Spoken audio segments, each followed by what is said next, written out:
We picture cowboys riding into sunsets, dust in the air, freedom in their veins, and a world wide open before them. But the real Wild West? It wasn't so glamorous. Imagine sleeping on hard ground night after night, choking on trail dust, eating beans for weeks, and waking up not to a peaceful sunrise, but to the sound of rattlesnakes or gunfire, between brutal weather, disease, and long, lonely miles in the saddle. Being a cowboy was less about adventure and more about endurance. If you like winding down to the real stories behind the myths, a like or subscribe would be awesome. And tell me where you're listening from.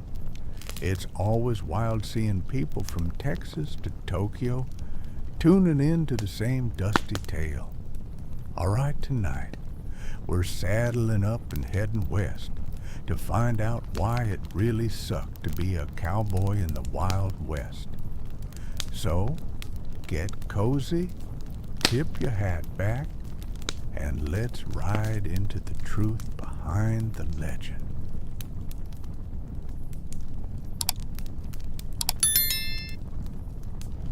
You've just woken up in the American West of the 1870s.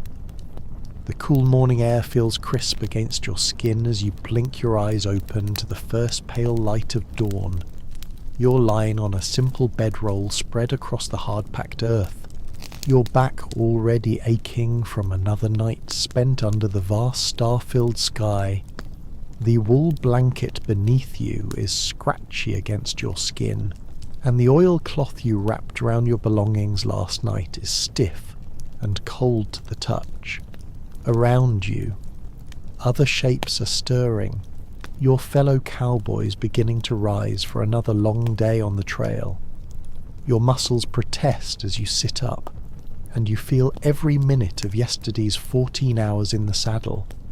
Your legs are bow-shaped from years spent riding, and your hands are calloused and cracked from rope burns, weather, and endless work. You've been on this cattle drive for 3 weeks now, pushing 2,000 longhorns north from Texas toward the railhead in Abilene, Kansas.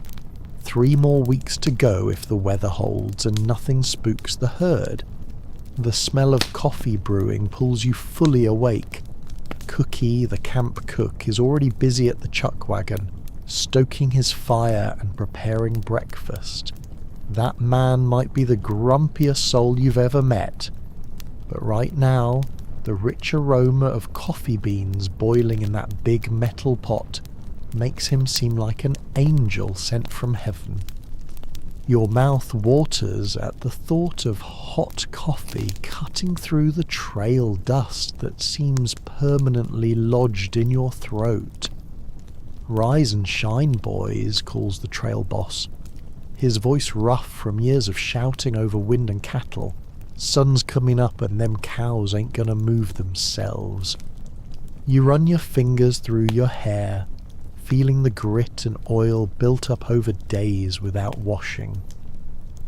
Your bandana tied loosely around your neck will soon be pulled up over your nose and mouth to keep out the worst of the dust. Your Stetson hat beaten by sun and rain, but still holding its shape, sits ready beside your bedroll.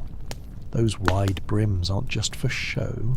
They're the difference between having the skin on your face or watching it peel away under the merciless desert sun. Around the camp, 15 other cowboys are folding their bedrolls, pulling on boots, and making their way toward the coffee pot. These are tough men from varied backgrounds. Former slaves from the South, Mexican vaqueros who taught the American cowboys most of what they know, European immigrants seeking their fortune, and young men born in the territories raised in the saddle. Despite their differences out here on the trail, they're all just cowboys paid the same wage, facing the same dangers, sharing the same miserable conditions. You reach for your boots and shake them vigorously before putting them on. It's a habit born of necessity. Scorpions and spiders love the warm darkness of a cowboy's boot, and you learned long ago that a quick shake could save you from a painful sting or bite. The tough leather is shaped to your feet after months of wear, the narrow toes and high heels designed specifically for riding.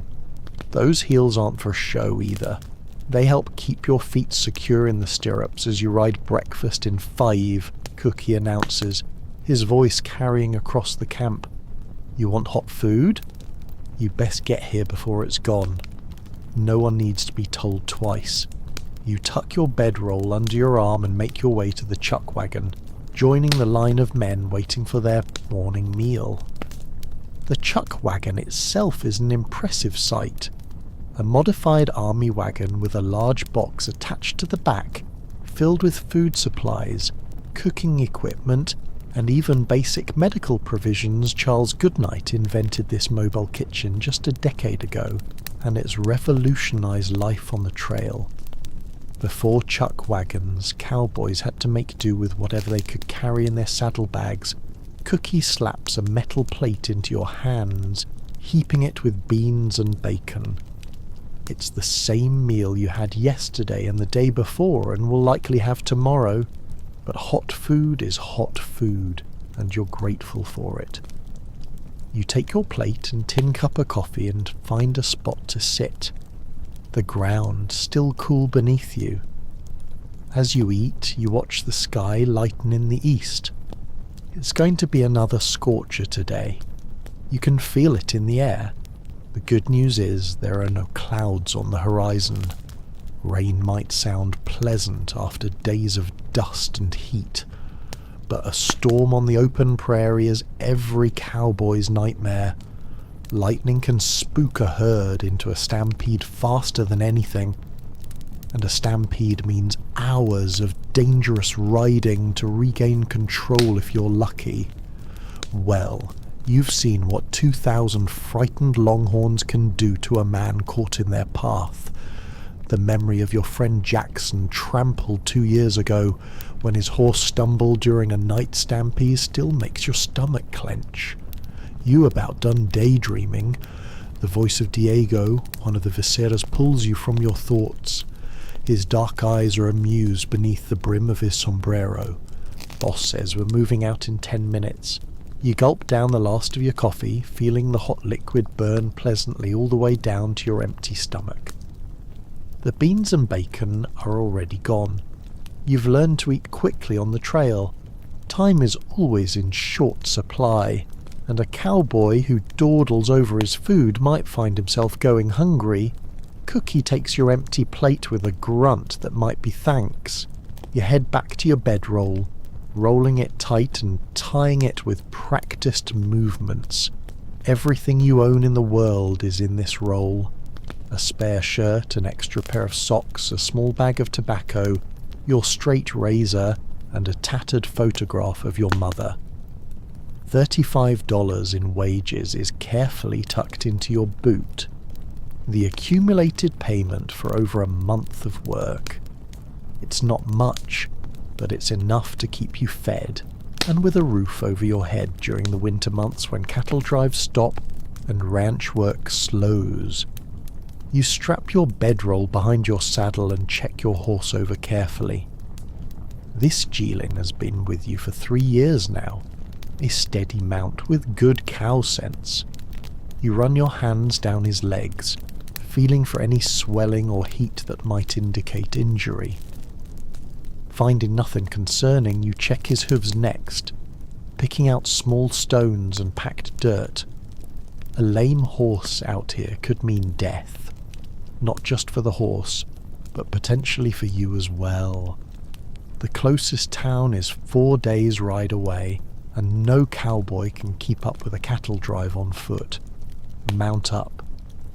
The trail boss's command rings out across the camp, and there's an immediate flurry of activity as men finish their preparations and climb into their saddles. The morning air is still cool as you swing up onto your horse, feeling the familiar creak of leather beneath you. Your body settles into the saddle like it belongs there. years of riding having shaped your muscles and bones to this position. You nudge your horse forward, taking your place in the lineup. As a mid-level hand, you'll be riding flank today, keeping the herd bunched together and chasing down any strays that try to wander off. Ahead, the point riders are already moving toward the bed ground where the cattle spent the night. In the growing light, you can see the massive herd of longhorns, some still lying down, others already on their feet and grazing on the sparse grass. Their enormous horns catch the early sun, some spreading 6 feet or more from tip to tip. These aren't the docile beef cattle of today's ranches. These Texas longhorns are half-wild descendants of Spanish cattle that have adapted to the harsh conditions of the frontier. They're lean, tough, and can be dangerous when provoked. The work of getting them moving begins, point riders circling the front of the herd while drag riders prod those still reluctant to rise. You take your position along the side of the herd, your horse alert beneath you, ready to respond to the slightest pressure from your legs. This is where experience counts, knowing how to move, when to push, when to hold back. A good cowboy can read cattle like a book, anticipating their movements before they happen. As the herd begins to move, a familiar cloud of dust rises into the air. You pull your bandana up over your nose and mouth, but you know from experience that by day's end you'll still be tasting dust with every swallow. Your eyes will be red and irritated, your skin coated with a fine layer of grit that works its way into every crease and fold of your body. There's no escaping it. Dust is as much a part of a cattle drive as the longhorns themselves. The sun climbs higher as the morning progresses, its heat intensifying with each passing hour. By midday, it feels like you're riding through an oven, the air shimmering above the prairie grass. Sweat soaks your shirt, then dries almost immediately in the hot, dry wind. Your lips crack and split, and no amount of water seems enough to quench your thirst. But the canteen at your side must last until evening, so you take only small sips, just enough to wet your mouth. Around noon, you spot a stray yielding breaking away from the herd, its lean body darting through a gap in the line. Without hesitation, you signal your horse with a slight shift of weight and pressure from your legs. The geeling responds instantly, changing direction and accelerating toward the escaping longhorn. This is what you live for. These moments of perfect communication between rider and horse, the thrill of the chase, the satisfaction of a job well done. You close on the yearling quickly, your rope already loose in your hand. With a practiced motion, you swing the lariat overhead and release, watching as the loop settles perfectly around the animal's neck. Your horse knows what comes next, bracing itself as you pull the rope to and begin turning the stray back toward the herd. It's a dance you've performed countless times, and despite the danger, a wrong move could result in your horse falling, the rope tangling around your arm, the angry longhorn charging. There's a certain beauty to it. The yearling rejoins the herd, and you return to your position on the flank, coiling your rope and securing it to your saddle once more.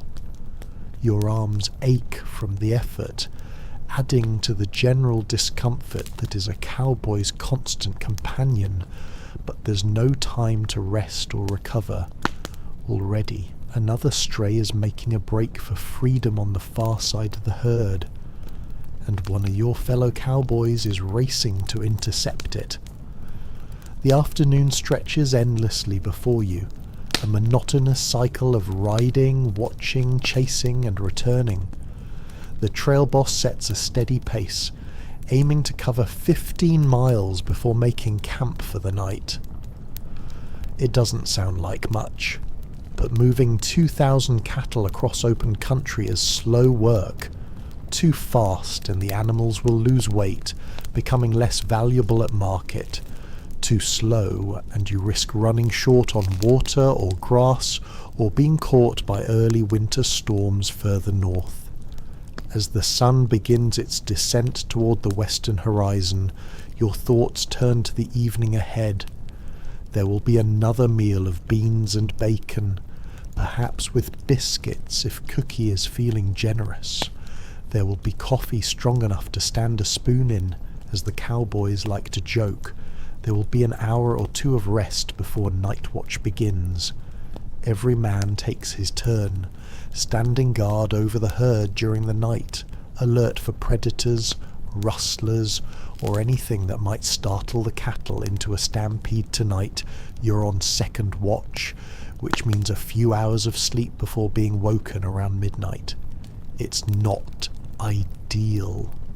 Third watch would allow for more uninterrupted rest, but it's better than first watch, which comes immediately after dinner and leaves you struggling to stay awake in the saddle the next day. The trail boss signals for the herd to be turned slightly eastward toward a small creek that should provide water for the night. Finding good bed grounds is a critical skill. The site needs water, enough grass to feed 2,000 hungry cattle, and ideally some natural features that help contain the herd.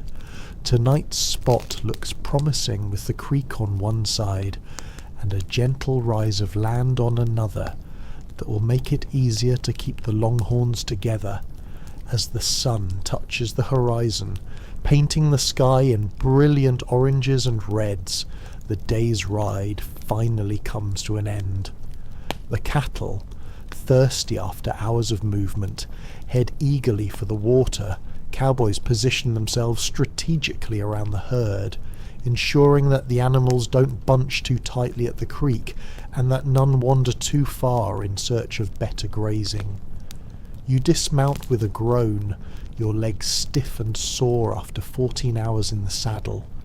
The ground feels strange beneath your feet, and you walk with the slightly bow-leg gait that marks a career cowboy. Your first priority is your horse. No matter how tired or hungry you are, your mount comes first. You remove the saddle and bridle, checking again for any injuries or sores that might have developed during the day's ride. Finding none, you brush the animal down with handfuls of grass, removing sweat and dust from its coat. Only when your horse is watered, fed and secured for the night do you turn your attention to your own needs. The chuck wagon is already set up. Cookie, working his usual magic with limited ingredients. The smell of food draws the cowboys like moths to a flame, their fatigue momentarily forgotten in anticipation of a hot meal. You join the line, exchanging tired nods with your companions. Words are scarce after a long day on the trail. Everyone is too exhausted for conversation. With plate in hand, you find a spot to sit, your body sinking gratefully to the ground. The beans and bacon taste better than the finest restaurant meal simply because you're so hungry. You eat slowly now, savouring each bite, knowing that once the food is gone, sleep beckons. Around you, other cowboys do the same. Some already lying back on their bedrolls, boots still on, hats pulled over their faces to block the last light of day. As darkness falls completely, the night watch prepares to ride out. 4 men for the first shift, moving slowly around the perimeter of the herd, singing softly to the cattle. A cowboy's singing voice might not win any contests in town, but out here it serves a vital purpose. The steady, rhythmic sound helps keep the cattle calm and lets them know where the riders are, preventing startled reactions when a horse approaches in the darkness. You spread your bedroll on a relatively flat piece of ground, not bothering to remove your clothes. Only your boots come off, set carefully beside you where they can be pulled on quickly if needed. The night air is cooling rapidly, a blessed relief after the heat of the day, but it means the temperature might drop uncomfortably low before morning. You pull your blanket up using your saddle as a pillow and gaze up at the stars emerging in the darkening sky. This is the moment when the hardships of a cowboy's life seem worth it. Lying beneath a canopy of stars so bright and numerous they seem close enough to touch. The soft sounds of cattle and horses in the background, the vast openness of the frontier stretching in all directions. Despite the aches in your body, the perpetual hunger, the dangers that lurk around every corner, there's a freedom here that can't be found in the increasingly crowded cities back east. Your eyelids grow heavy as exhaustion claims you tomorrow will bring another day just like this one. Dust, heat, endless riding, and the constant vigilance required to keep 2,000 half-wild longhorns moving in the right direction. But for now, sleep beckons, promising a few hours of relief before your watch begins. As you drift off, the last thing you hear is the distant voice of a cowboy on watch, his song carrying softly through the night air, a lullaby for both cattle and men. "Oh, bury me not on the lone prairie." These words came low and mournfully. Your breathing deepens, your muscles finally relaxing after the long day's exertions. Tomorrow will take care of itself. For now there is only the blanket of stars above, the solid earth beneath, and the blessed oblivion of sleep. A rough hand shakes your shoulder, pulling you from the deepest sleep. "Your watch," whispers Luis, one of the Mexican vaqueros. His face is barely visible in the darkness, just the gleam of eyes beneath his hat, all quiet so far. You blink away the heaviness of sleep, your body protesting as you push yourself up from your bedroll. Every muscle aches from the day's riding, but there's no time to coddle yourself. Night watch is a responsibility no cowboy takes lightly. The safety of the entire outfit depends on the vigilance of those circling the herd in darkness. "Anything I should know about?" you ask, your voice thick with sleep. Louise shrugs. Some coyotes yipping to the north, but they keep their distance. The cattle are settled. He hands you a tin cup, coffee still hot by the fire. You'll need it. Night's colder than a banker's heart. He's right about that. The temperature has dropped dramatically since sunset, the way it always does in the open country. Your breath forms small clouds in the air as you pull on your boots and reach for your coat. It's the same wool coat you wear all year. But tonight, you're grateful for its weight against the chill. The fire has burned low, just glowing embers with occasional flames licking upward. Cookie sleeps nearby in his own bedroll, ready to rise before anyone else to prepare breakfast. You pour yourself coffee from the pot kept warming at the edge of the fire. It's thick and bitter, but the heat of it between your palms is welcome, and the strong brew will help keep you alert during your watch. You drink quickly, then head to where the horses are picketed. Your geeling lifts his head as you approach, ears pricked forward in recognition. "Just a few hours' work, old boy," you murmur, running your hand along his neck. The horse stands patiently as you saddle him, the leather creaking softly in the night stillness. You check the cinch twice. A loose saddle during an emergency could mean death. Before mounting up, the night is clear and cold, stars scattered across the sky like diamond dust on black velvet. A 3/4 moon provides enough light to see by, casting long shadows across the landscape. You pause, orienting yourself. The cattle form a dark mass nearby, most lying down now they're breathing, forming a collective rhythm of soft snorts and sigh. 4 other cowboys are already circling the herd at a walk spaced evenly around the perimeter. You nudge your horse forward to join them, taking your assigned position. Night watch follows a simple pattern. Ride slowly around the herd, singing or humming softly to let the cattle know you're there and stay alert for anything unusual. Sometimes it's peaceful work, almost meditative in its repetition. Other times, especially during storms or in Indian territory, every sense remains painfully sharp, every shadow potentially hiding danger. Tonight seems peaceful enough. The cattle are settled, and the only sounds are the soft shuffling of your horse's hooves through the prairie grass, the occasional lowing of a cow and the distant call of a nighthawk. You begin to hum a familiar tune just loud enough for the nearest cattle to hear. The song's words speak of home and lost love, common themes in cowboy ballads that reflect the loneliness of life on the trail. Your circuit takes you past Jose, another night rider who tips his hat in silent greeting. Neither of you speaks. Loud voices can startle the herd, and out here sound carries far in the still night air. Besides, there's an unspoken understanding among cowboys. That night watch is a time for reflection, for private thoughts and memories of places and people left behind.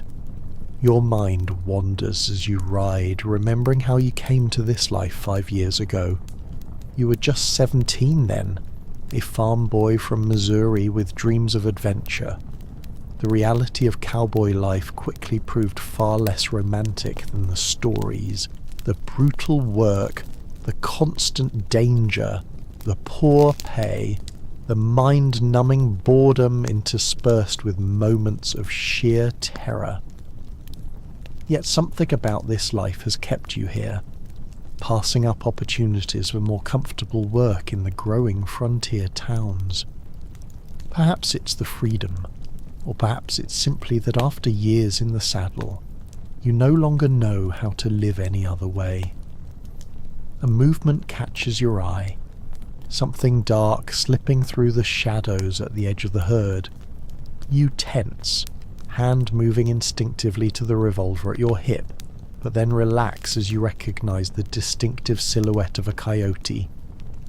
The small predator is smart enough to keep its distance from the massive longhorns, likely hoping to scavenge droppings, or perhaps catch a rabbit flushed by the herd's presence. You adjust your position slightly in the saddle, trying to find a more comfortable seat. Your back aches from the long hours of riding, and your legs have that peculiar mixture of numbness and pain that comes from too much time in the saddle. Cowboys joke about being more comfortable on a horse than on their own feet. But the truth is that neither option offers much relief.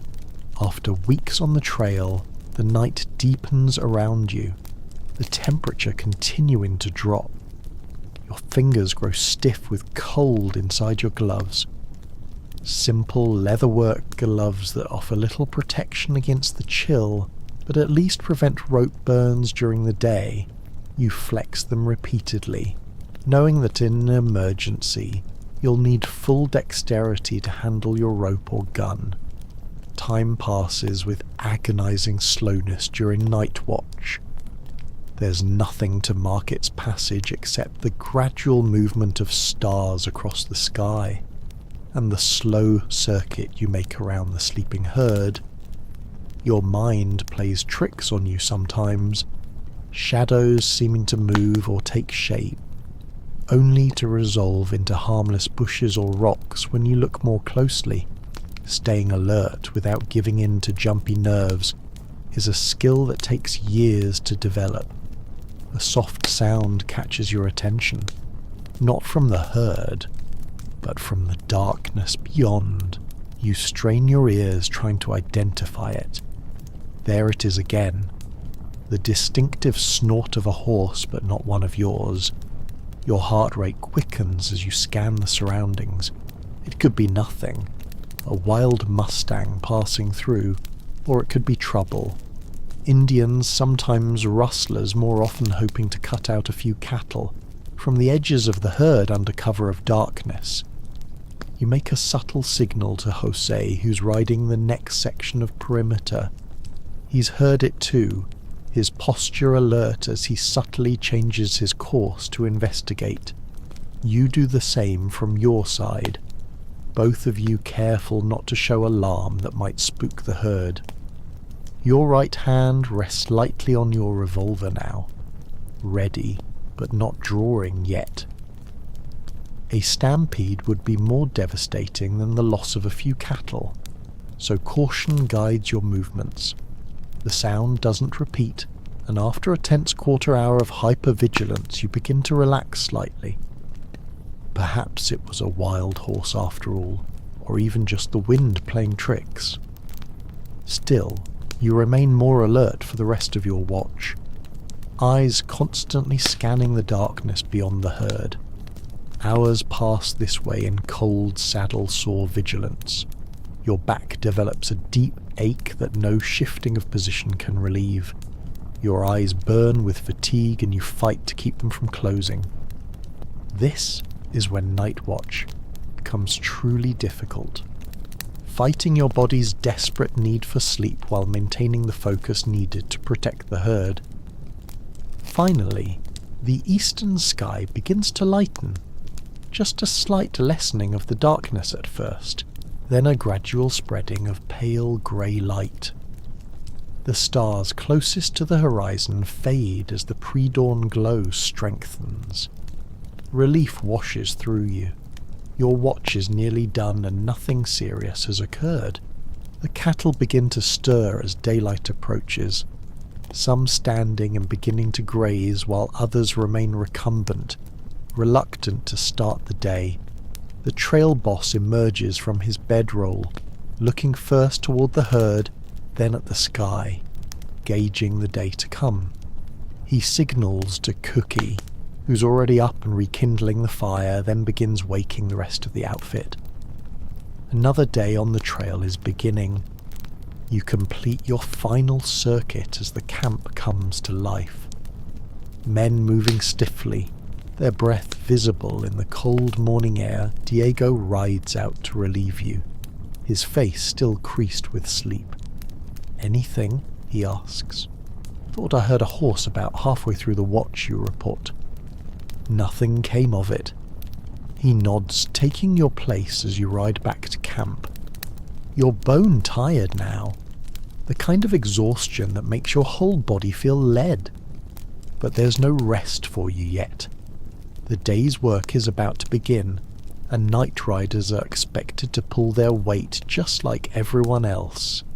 You'll catch sleep the next night, assuming you're not assigned to watch again. You dismount near the chuck wagon, the smell of coffee and frying bacon making your empty stomach growl. Cookie looks up from his work, his weathered face impassive. "Grab some grub," he says. "Boss wants to move out early today. Says there's water 10 miles ahead he wants to reach by noon." The coffee revives you somewhat, and the food, bacon, beans, and a couple of biscuits, gives you the energy you'll need for the morning's work. You eat quickly, standing beside the fire for warmth, watching as the camp transforms from a collection of sleeping men to an efficient working outfit in a matter of minutes. The routine is so familiar it requires little thought. Eat, saddle your fresh mount from the remuda, roll your bedding, secure it behind your saddle and take your position. Today you're assigned to the left flank again, keeping the herd together and preventing strays from wandering off. As the sun breaks over the horizon, bathing the landscape in golden light, the cattle are already moving, urged forward by the drag riders at the rear. Dust rises immediately, the fine particles infiltrating everything. your clothes, your nose and mouth, despite the bandana, even your eyes, which water continuously in a futile attempt to clear themselves. Your body moves automatically, guiding your horse with subtle shifts of weight and pressure from your legs. After years in the saddle, these movements are as natural as walking your mind, however, struggles against the fatigue of a night without proper sleep. You find yourself drifting, then jerking awake, fighting to maintain the vigilance needed for the job.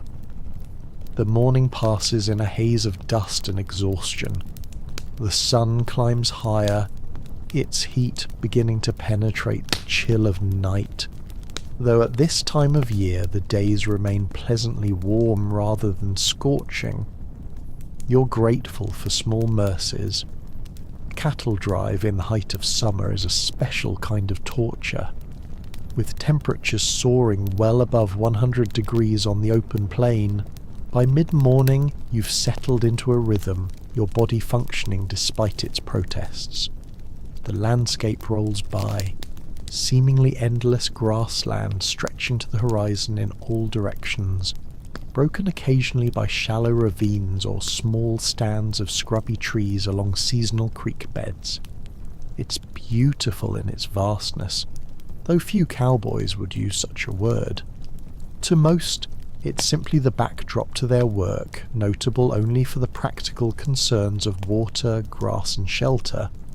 It might provide a commotion near the front of the herd catches your attention. One of the point riders is waving his hat, signalling for assistance. You press your heels into your horse's sides, urging him forward to see what's happening. As you draw closer, you see the problem. A section of the herd has balked at crossing a small ravine, causing a bottleneck that threatens to split the drive. You join several other cowboys working to push the reluctant cattle forward. It's dangerous work. The animals are nervous, some turning and trying to break back through the herd. A longhorn's horns can span 6 feet or more from tip to tip. Lethal weapons, when wielded by a panicked animal, weigh in over 1,000 pounds. One wrong move could mean being gored or trampled. Your horse knows the work well, darting in to turn a cow back toward the ravine, then quickly retreating before the animal can respond. You use your rope, twirling it overhead to create noise and movement that helps direct the cattle. Gradually the leaders find their way down the gentle slope of the ravine and up the other side, and the rest begin to follow. Crisis averted, you return to your position on the flank, adrenaline temporarily overcoming your fatigue. This is the cowboy life in essence.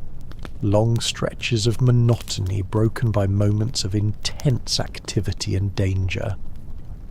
The trail boss nods approval as he rides past, the closest thing to praise you're likely to receive. By midday, as promised, the drive reaches a small stream. The water isn't much, a shallow ribbon winding through the prairie, but it's enough for the cattle to drink and for the men to refill their canteens. The animals crowd toward the water, jostling for position, while cowboys work to ensure they don't bunch too tightly and risk injuring themselves or damaging the stream banks. You take the opportunity to splash water on your face, washing away some of the trail dust. The cool liquid is a blessed relief against your sun-warmed skin. You drink deeply, then refill your canteen, carefully securing the cap. Water is precious out here, never to be wasted or taken for granted. There's no real break for lunch. Cowboys eat in the saddle during the day, usually jerky or hard tack carried in their pockets. The only proper meals come at breakfast and dinner when the chuck wagon is set up. You chew a strip of jerky as you ride.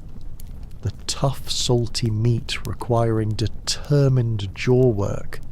It's not satisfying, but it keeps hunger at bay and gives you something to focus on beside your exhaustion. The afternoon stretches before you, the cattle moving at a steady pace across the rolling grassland. Your fatigue returns with a vengeance, your eyelids feeling weighted, your head nodding despite your best efforts. This is the dangerous time when tired cowboys make mistakes that can cost lives. You pinch yourself, bite the inside of your cheek, anything to stay alert. The landscape begins to change subtly as the drive moves northward. The grass grows a little thicker here, and occasional stands of cottonwood trees mark the courses of streams. You're leaving the arid plains of Texas behind, moving into territories that receive more rainfall.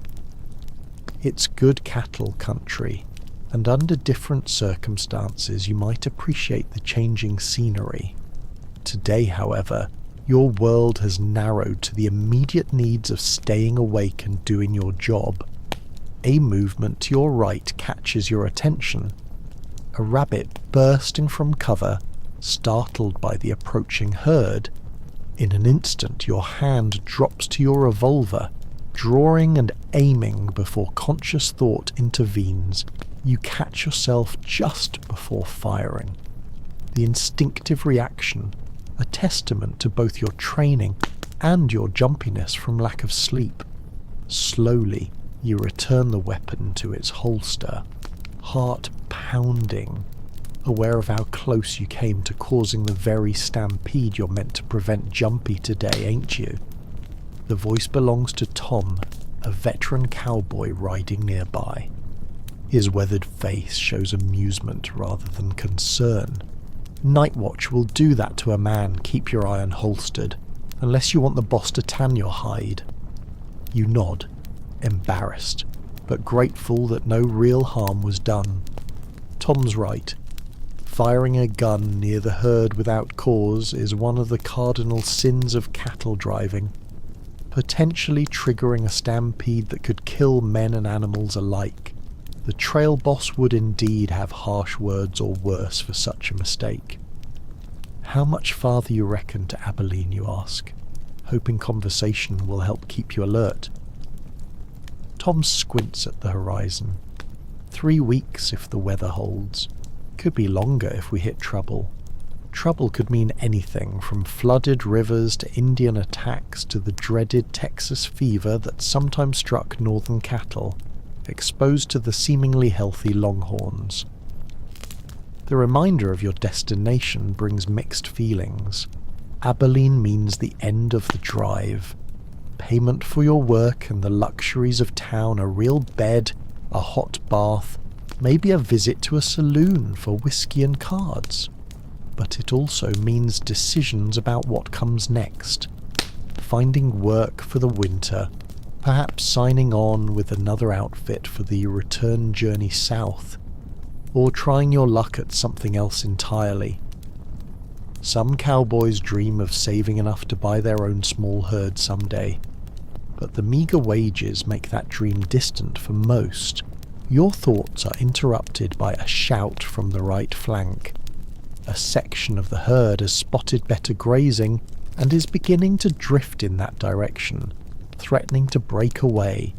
You spur your horse forward to help turn them back, grateful for the activity that forces alertness. Working together with 3 other cowboys, you manage to redirect the wandering cattle back toward the main body of the herd. The sun begins its westward descent, the quality of light changing as afternoon transitions toward evening. Long shadows stretch across the prairie, and the heat of the day begins to dissipate. You're beyond tired now, operating on instinct and determination alone. Each hour feels like 3, and you find yourself repeatedly counting the time until the day's drive will end and you can finally sleep. Finally, as the sun approaches the horizon, the trail boss signals for the herd to be turned toward a suitable bed ground for the night.